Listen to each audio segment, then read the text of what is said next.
ఎక్కం 8th multiplication table ఏం జరుగుతుందంటే 8 1 8, 8 2 16, 1 + 6 7, 8 3 24, 2 + 4 6, 8 4 32, 3 + 2 5. ఏం జరుగుతున్నది?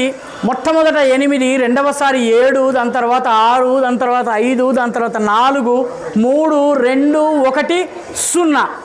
కాబట్టి చాలా ఉత్సాహంగా హనుమాన్ చాలీసా చేశాం. వచ్చే నెలకి ఎవరూ లేరు. 8వ ఎక్కం ఇలా ఉండొద్దు.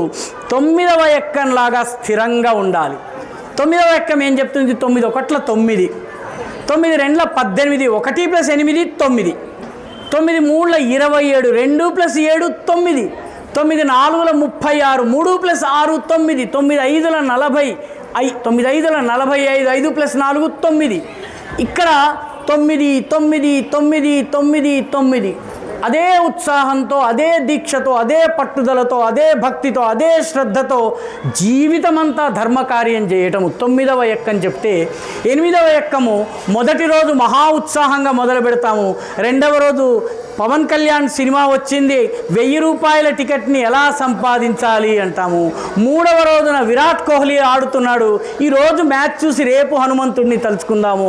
4వ రోజున ఇంకొక పని, 5వ రోజున ఇంకొక పని, 6వ రోజున మన వల్ల కాదులేరా అంటాము. చివరికి 8 7 6 5 4 3 2 1 0. కాబట్టి మీ అందరిలో ఉన్నటువంటి భక్తి 9వ ఎక్కంలా స్థిరంగా ఉండాలి. ఈ సంఘటన 10వ ఎక్కంలాగా 10 1 10, 10 2 20, 2 + 0 2, 13 30, 3 + 0 3.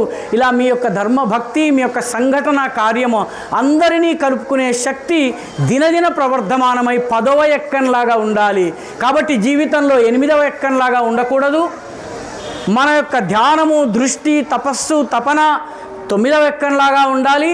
మన హిందువులందరి మధ్య సమైక్యత 10వ ఎక్కంలాగా ఉండాలి. ఇక్కడ మనందరము చప్పట్లు కొట్టుకుంటున్నాము. ఇక్కడ దేవుడికి తప్ప మరొకరికి చప్పట్లు కానీ జయ జయకారాలు లేవమ్మా. ధన్యవాదాలు.